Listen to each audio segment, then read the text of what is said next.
What is up, bros? Hey, dudes. Welcome back to another episode of Porch Time. My name is Brian. I'll be your host. I hope you are all doing well.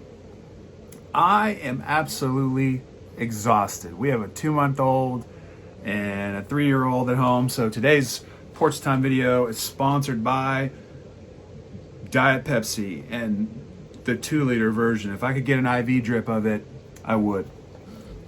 Anywho, so I've asked people to tell me. I've heard people around here talking about sleep, and I don't know what that is. So I've had people like, tell me about this thing called sleep, because I haven't gotten to experience that in a while. So I'm running off of just pure adrenaline and caffeine, and it's fun. It's good fun. Some of you dads out there can relate. So pray for me. So today, I want to ask you a question, get you to think a little bit. I want to encourage you, and at the end, I want to ask you for some help. So hang with me until the end of the video, and I'll tell you more about that. I want you to think back to a time in your life that you might describe yourself as being without peace, without happiness, without strength or endurance, and no hope. I think we all have had those moments.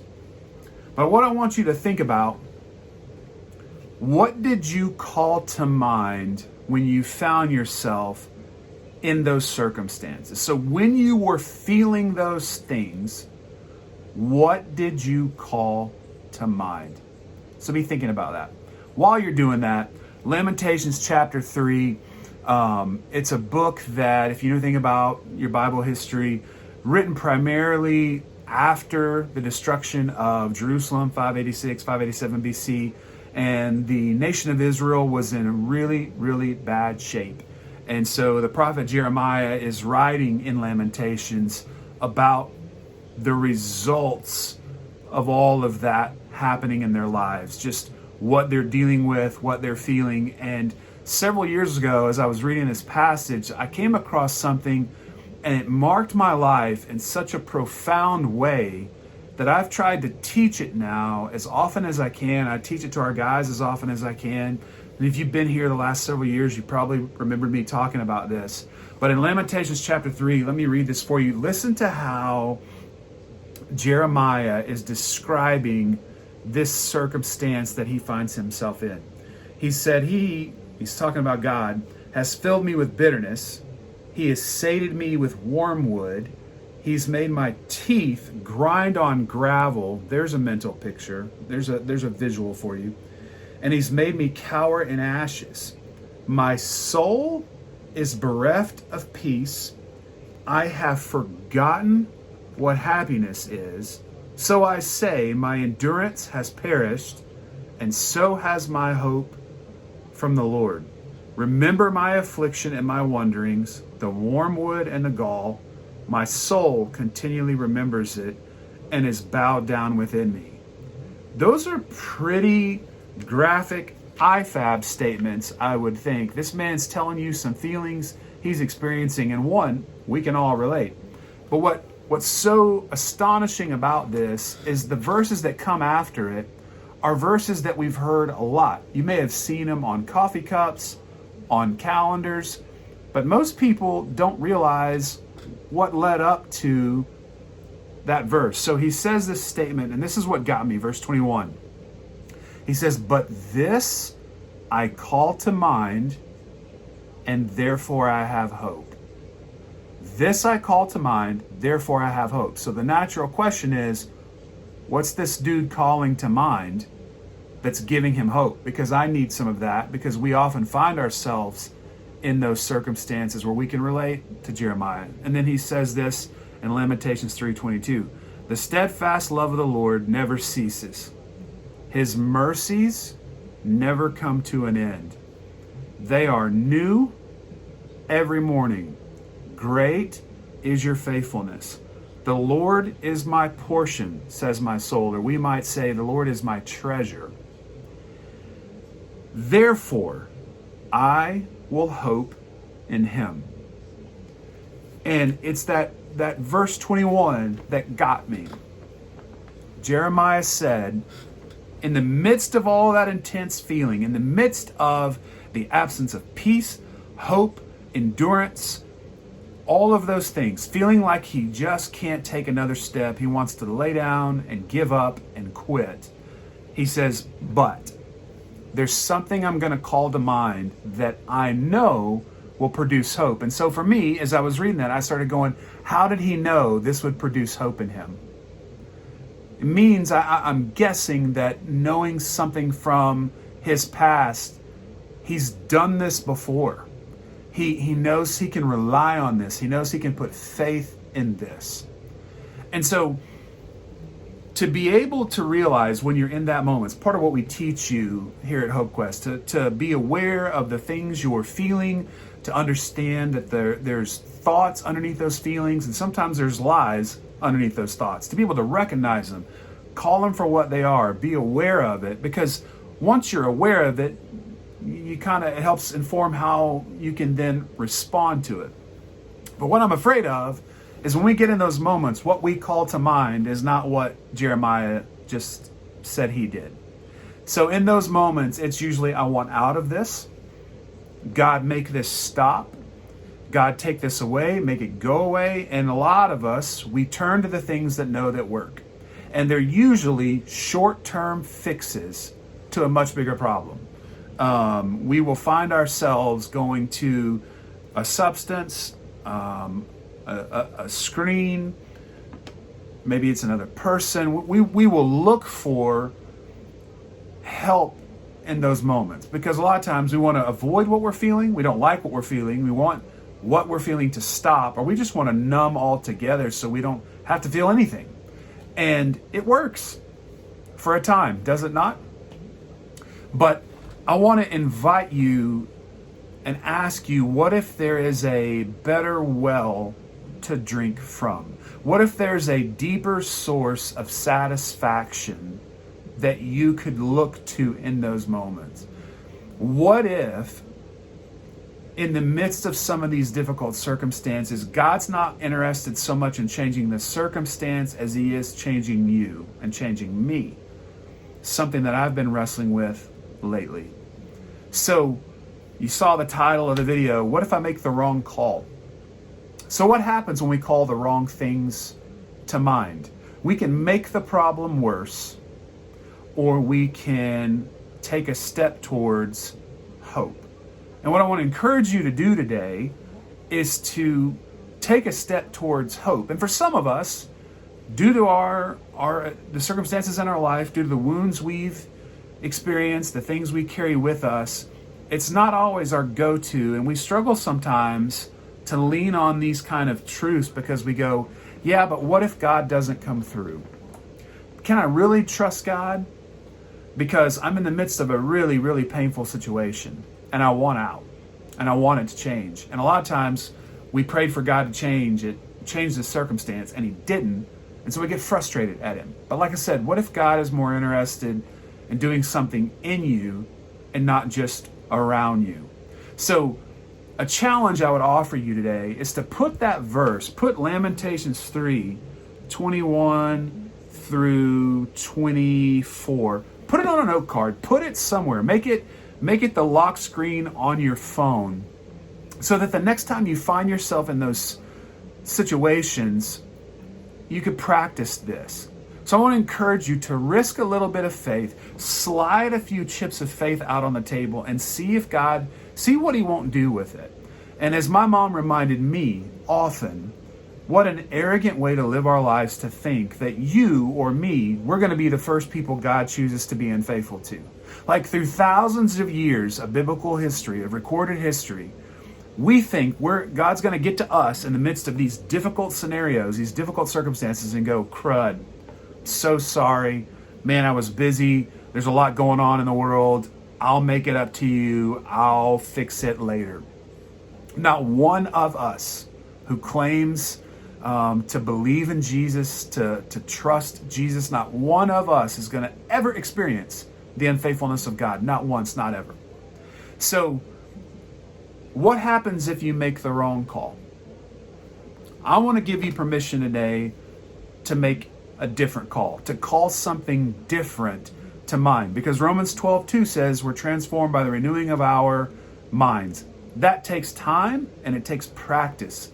And it's hard at first because our natural inclination in our sinful flesh is to go back to some of those short-term temporary fixes that we know worked at one time, but long-term, all they left us with was shame and guilt and regret. And we don't want to live like that anymore. So I want to give you permission to do it a different way the next time and to see what God might do. And like he said, the steadfast love of the Lord never ceases. It's not going to come to an end. Mercies never come to an end. So if his love and his mercy is new every morning, that means it's new and it's sufficient for today's problems. And we've heard sermons on this probably. I'm guessing if you've been around church, you've heard it. But man, to read what led up to that was what was so stunning to me.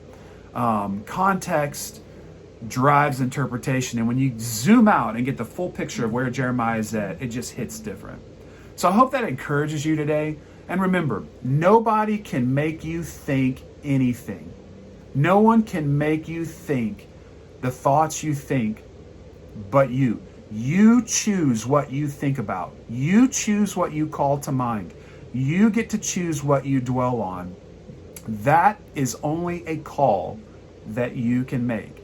And we can have people remind us. We've had people remind us of that. But we choose to not hear it or call it to mind or anchor it in our minds in such a way where we can then fixate on it, meditate on it. So for what it's worth, I hope that encourages you. I hope that challenges you a little bit as well, to know that thousands of years ago, there was somebody that struggled just like you and I have. That's what I love about the Bible. It's gritty. Finally, the last thing I want to ask you to do. So next week sometime, you will probably be getting an email from me, maybe from an official HopeQuest email that'll have a link for you to RSVP for Celebrate Freedom 2025. It's coming up in November. All of that information is going to be in that email.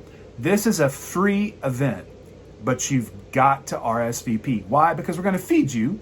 We're going to do some really cool things for you. We have a lot of cool things planned. You've heard me say already, John Lynch, author of True-Faced, he just wrote a book called Gospel Zero. He's coming to hang out with us and spend some time with us, and we're going to have some ways for you to get to hang out with him as well. I know, myself included, and a lot of you, his writings, his work has influenced a lot of us. It's impacted us greatly. He's a big fan of HopeQuest, and he's stoked. He's so excited to come and hang with us. And then we've got my friend Adam Kirsch from Athens, Georgia, that's going to be coming, bringing his band and leading worship. There's a lot of really neat things we have in store for that night. But why are we doing this event? Why are we doing it? What's the goal? It's a great question. Glad you asked.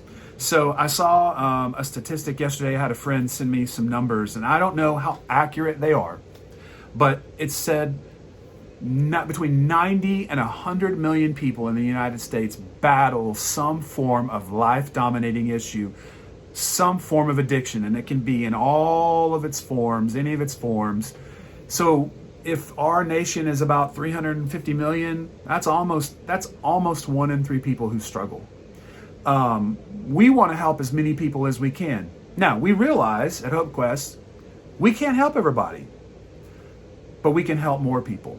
And so what we're trying to do on that night is shine a light on Jesus, because we acknowledge the freedom that we're walking with, that a lot of you are walking with today, is because of what Jesus did in your life, and continues to do in your life. And we want more people to experience that. So we're going to shine a light on Jesus. We're going to shine a light on some stories of transformation. But the other thing we're doing is we're trying to help raise awareness of HopeQuest, what we do, and we're trying to spread that information across the city of Atlanta and as far and wide as we can. So we're going to be inviting a lot of churches, a lot of pastors. We've already got several who've said, we're coming, and we're bringing a lot of folks with us. So we're trying to get a handle on how many people are going to be here. I think it's going to be a lot of people, and I think it's going to be worth your time. So I'm telling you this now because, one, you go, man, plane tickets, gas, That's expensive. That's asking a lot. I know. I'm asking you to think about and pray about coming. Second thing I want you to do, one of the ways you can help me, spread the word. Send a text, call one of the guys that you went through the house with, or call somebody who's struggling with addiction that needs some help. Bring them with you. I think it's going to be a really, really profound night. I think it's going to be a powerful night. I know we've done Celebrate Freedom in the past, but I don't think we've ever done anything like what we're about to do. And I think there's going to be a lot of really big things that happen that night. I want you to be there. And then on Saturday, we're planning on having some food trucks out here on our campus. We're going to have some breakout sessions. Troy and Melissa and some other guests are going to be having some breakouts that are going to be geared specifically, not just towards married couples, but whether you're single again, and maybe some different topics. We're going to be praying and planning all of that out. But I need your help. I'm asking for you to help. We had somebody graciously step forward and said, we're gonna pay for this. We're gonna cover this because we believe so much in this vision that we've heard. And I just thought, wow, what an answer to prayer. So we're planning an amazing night, amazing weekend. We want you to be here. And some of you are going, why would I want to come back to Atlanta to HopeQuest? It's not just that. We're gathering all the people who've tasted freedom, and we're trying to get them in a room, and we're trying to say, hey, the more of us that you hear from, it's going to be hard for you to ignore our voice. And we want to collectively say, freedom is possible. It's absolutely possible. And you guys are the living proof of that. So you'll be looking for that email. You'll see it. You have to RSVP. So remember that it's free, but you got to RSVP. Some of you know friends here in Atlanta that have couches or basements or floors. Call them going, hey, I'm staying at your house. I'm just giving you a heads up. You can come sleep in my basement and have a snuggle session with Patrick. He would love to that. You guys can watch Golden Girls together. So anyways, I know that this has gone on way too long, and I'm sorry. We try to normally keep these under 10 minutes, but a couple things that I wanted to make sure I share with you today. I hope you're encouraged. I hope this blesses you in some small way, and let us know how you're doing. If there's something we can do to help you, serve you, if you go, hey man, I want my pastor to know more about HopeQuest, send us an email. I think it's whatsup@hopequestgroup.org. I think that'll be down in the description. Shoot us an email. Tell us how you're doing.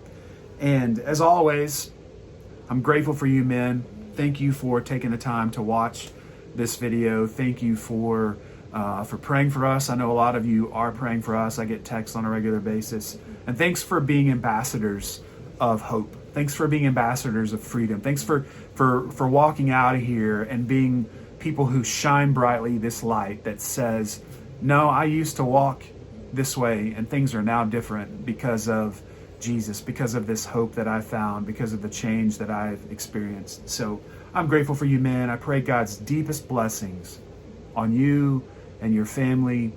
And until next time, kids, man, get out of my office.